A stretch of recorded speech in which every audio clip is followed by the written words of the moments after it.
अस्सलाम वालेकुम नाजरीन। पिछली किस्त के आखिर में आपने देखा कि तुर्गत और उसके जंगजुओं ने एक बिजांतीनी काफिले पर हमला कर दिया था और उस काफिले में मौजूद 2 लड़कियों को जिंदा काबू कर लिया था। आखिर में तुर्गत ने कहा था, हरमनकाया किले के गवर्नर कोसेस की आंखों का तारा, खुश आमदीद मैरी। इस किस्त के आगाज़ में उस्मान जिरगे में कह रहा था, यह मेरा हुक्म है कि तमाम नए महाजरीन से मुलाकात की जाए। मेरी इजाज़त के बगैर कोई म्यान से तलवार नहीं निकालेगा। अगर मेरे हुक्म को ना माना गया तो उनको याद दिला दीजिए कि उनके साथ क्या होगा। इसके बाद जिरगे का इख्तिताम हो जाता है और सब लोग उठकर चले जाते हैं। इतने में साल्तुक सिपाही अंदर आकर कहता है, सरदार, बलाजी का गवर्नर रुगतोस आपसे मुलाकात करना चाहता है। उस्मान कहता है, उम्दा, उसे अंदर भेजो। कुछ देर बाद गवर्नर रुगतोस अंदर दाखिल होता है तो उस्मान खड़ा होकर उसे खुशामदीद कहता है। इसके बाद हरमनकाया किले का मंजर सामने आता है। अंदर गवर्नर कोसिस अकेला शतरंज खेल रहा था। इतने में उसका कमांडर अंदर आकर कहता है, गवर्नर कोसिस, आपकी बहन को लाने वाले काफिले पर हमला हो गया है। आपकी बहन को अगवा कर लिया गया है। यह सुनकर गवर्नर कोसिस सख्त गुस्से में आ जाता है और फिर कहता है, जिन तुर्कों को हमने कैद किया हुआ है उनका सरदार तुर्गत अल्प है। यह हरकत उसी ने की है। वो मेरी बहन के बदले में अपने बेकार सिपाहियों को छुड़ाना चाहता है। हम पूरी दुनिया उनके सरों पर पलट देंगे। हम उनको सूली पर चढ़ा देंगे और उनके जिगर निकाल लेंगे। कमांडर पूछता है, अब हम आपकी बहन को कैसे बाजियाब कराएंगे? गवर्नर कोसिस कहता है, मैं उनके लिए एक ऐसी चाल चलूँगा कि वो मेरी चाल को हल करते करते हर कदम पर मेरी गिरफ्त में आते चले जाएंगे।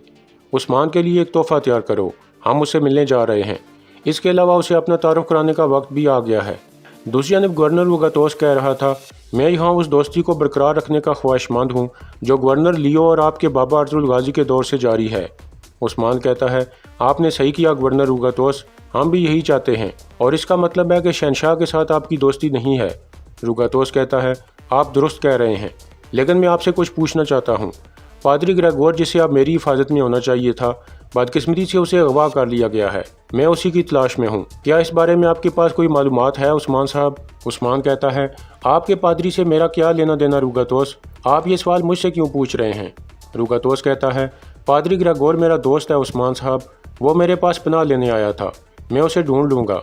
उस्मान कहता है, हम आपके साथ अपनी दोस्ती बरकरार रखना चाहते हैं। जो चीज़ आपको शहनशाह का दुश्मन बनाती है वो हमें आपस में दोस्त बनाती है। फिर गवर्नर रुगतोस खड़ा होकर कहता है, आप सलामत रहें। यह कहकर वो बाहर निकल जाता है। इसके बाद सोगत का मंजर सामने आता है।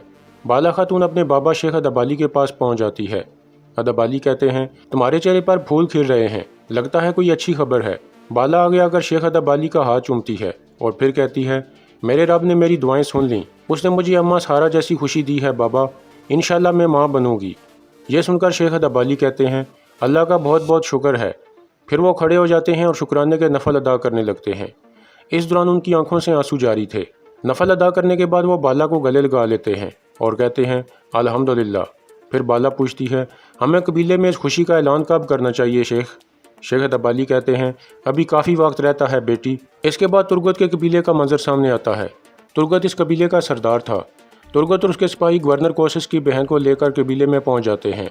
घोड़े से उतरकर तुर्गत कहता है, ले आओ इन्हें। इसके बाद मैरी और उसकी साथी लड़की को घोड़ागाड़ी से बाहर लाया जाता है। बाहर आकर मैरी कहती है, तुम इसकी भारी कीमत चुकाओगे घटिया वैशी। तुर्गत कहता है, जब तक ये वैशी अपने जंगजू वापस नहीं ले लेता तब तक तुम इसकी मेहमान हो खूबसूरत रूमी औरत।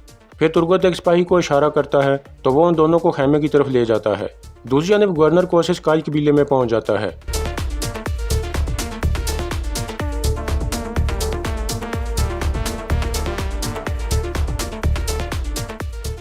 फिर गवर्नर कोसिस कहता है, मैं सरदार उस्मान से मिलना चाहता हूँ। साल्तुक सिपाही कहता है, उस्मान साहब को आपकी आमद का इल्म है, सिपाहियों इनको आने दो। यह सुनकर सिपाही पीछे हट जाते हैं। इसके बाद गवर्नर कोसिस मरकजी खेमे में उस्मान के सामने पहुंच जाता है। उस्मान खड़ा होकर कहता है, खुश आमदीद गवर्नर कोसिस, खैर तो है, कैसे आना हुआ? कोसिस कहता है, मैं आपके बेटे और हान के लिए कीमती ऊँटली घोड़ा लेकर आया हूँ, उम्मीद है कि आपको पसंद आएगा। उस्मान कहता है, शुक्रिया। आज गवर्नर रुगतोस भी आए थे। वो किसी पादरी ग्रेगोर का जिक्र कर रहे थे। मेरे ख्याल में आप भी इसीलिए यहाँ आए होंगे। गवर्नर कोसिस कहता है, नहीं, काश कि ऐसा होता उस्मान साहब। ना ही रुगतोस और ना ही पादरी ग्रेगोर से मेरा कोई लेना देना है, बल्कि मेरी बहन के काफिले पर हमला हुआ है और ये हमला किसी तुर्क कबीले के सरदार ने किया है। उसका नाम तुर्गत अल्प है। यह सुनकर उस्मान सोच में पड़ जाता है। फिर कोसिस कहता है, क्या आपके यहाँ खवातीन को अगवा करने की भी कोई रिवायत है उस्मान साहब? एक गैर मुसल्लह औरत जो अपने घर जा रही हो, क्या उस पर हमला करना आपका कोई रिवाज है उस्मान साहब? उस्मान कहता है, सोच समझ कर अल्फाज इस्तेमाल करो कोशिश। कोशिश कहता है, हम आपको इन सरजमीनों का रहनुमा समझते थे। हमारा ख्याल था कि इस इलाके में कोई भी तुर्क आपकी इजाज़त के बगैर कोई कदम नहीं उठा सकता। क्या मेरा ख्याल गलत था? उस्मान कहता है, आप दुरुस्त कह रहे हो कोशिश, मैं अपने दोस्त और दुश्मन का चुनाव खुद करता हूँ। कोशिश कहता है, उन्होंने मेरी सबसे ज़्यादा अजीज़ की जान लेने की कोशिश की है, मैं यहाँ आपसे मदद तलब करने आया हूँ। उस्मान कहता है, जो कोई भी मेरे दरवाजे पर आकर मुझसे मजलूम के लिए मदद तलब करता है उसे कभी भी बेजारो मददगार नहीं लौटाया जाता। आपकी बहन को मैं लेकर आऊँगा, लेकिन अगर तब तक आपने कोई गलती की तो फिर आपको मेरे गुस्से का सामना करना पड़ेगा। कोशिश कहता है, खुदा गवाह है, मुझे सिर्फ अपनी बहन की सलामती चाहिए। आपके बारे में जो सुना था वो सच साबित हुआ। खुदाबंद आपकी हिफाजत करे। यह कहकर गवर्नर कोशिश बाहर निकल जाता है। उसके जाने के बाद उस्मान कहता है, सिपाहियों तैयारी करो, हम तुर्गत अल्प से मिलने जा रहे हैं, देखते हैं कि इसके पीछे क्या हकीकत है। दूसरी जानब तुर्गत के कबीले में कोशिश की बहन और उसकी साथी लड़की एक खेमे में मौजूद थीं। इतने में तुर्गत इजाज़त लेकर अंदर दाखिल होता है और खाने की ट्रे दस्तरखान पर रखकर कहता है, आपको भूख लगी होगी, कुछ खा लें। मैरी कहती है, क्या तुम लोग हमें जहर देना चाहते हो? इतने में तुर्गत की नज़र एक सांप पर पड़ती है जो मैरी की तरफ बढ़ रहा था।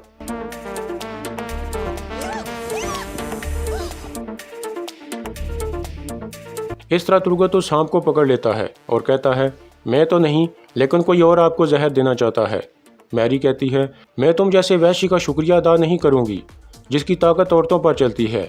तुर्गत कहता है, देखो खातून, मेरा मसला तुम्हारे साथ नहीं है। तुम्हारे भाई कोशिश ने मेरे सिपाहियों को कैद कर रखा है।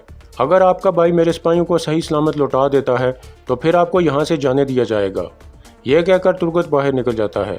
इसी दौरान उस्मान और उसके सिपाही तुर्गत के कबीले की तरफ रवाना हो गए थे।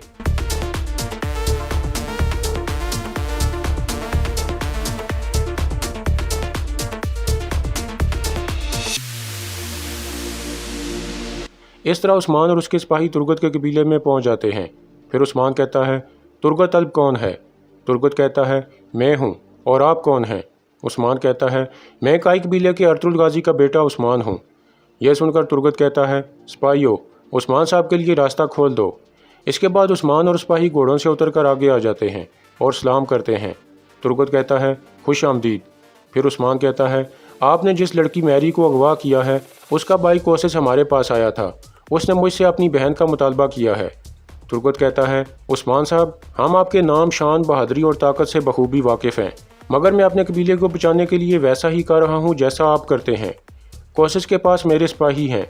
अपने सिपाहियों को वापस कबीले में देखने से पहले मैं मैरी को वापस नहीं करूँगा, ना ही आपको और ना ही किसी और को उस्मान साहब। उस्मान कहता है, अगर आपको मेरी बहादुरी और ताकत का अंदाज़ा है तो आपको मालूम होना चाहिए कि आपको मेरा हुक्म मानना है। मैरी को मेरे हवाले कर दें और मैं आपके सिपाहियों को वापस लेकर आऊँगा। थोड़ी देर सोचने के बाद तुर्गत एक सिपाही को कहता है, लड़की को ले आओ और उसकी मुलाजमा को भी। कुछ देर बाद दोनों लड़कियों को बाहर लाया जाता है। तुर्गत मैरी को कहता है, उस्मान साहब तुम्हें तुम्हारे भाई कोशिश के पास लेकर जाएंगे, लेकिन उसे बता देना कि एक दिन उसे हिसाब ज़रूर देना होगा। मैरी कहती है, मैं उस दिन का इंतज़ार करूँगी। फिर उस्मान कहता है, आपने सही फैसला किया है। यह कहकर उस्मान और उसके सिपाही लड़कियों को लेकर चल पड़ते हैं। तो तुर्गत बुलंद आवाज़ में कहता है, उस्मान साहब, मैं उम्मीद करता हूँ कि आप वैसे ही होंगे जैसा लोग आपके बारे में कहते हैं, अपने वादे का पक्का। उस्मान कहता है, आप तसल्ली रखें, आप हमें एक अच्छे इंसान लगते हैं, बहुत जल्द आपके सिपाही आप तक पहुँच जाएंगे। यह कहकर उस्मान और उसके सिपाही घोड़ों पर सवार हो जाते हैं। मैरी और उसकी मुलाजमा भी घोड़े पर सवार हो जाती है। फिर उस्मान कहता है, बोरान, मैरी को इसके घर ले जाओ और तुर्गत अल्प के सिपाहियों को वापस ले आओ, लेकिन एहतियात से जाना। यह कहकर वो सब रवाना हो जाते हैं।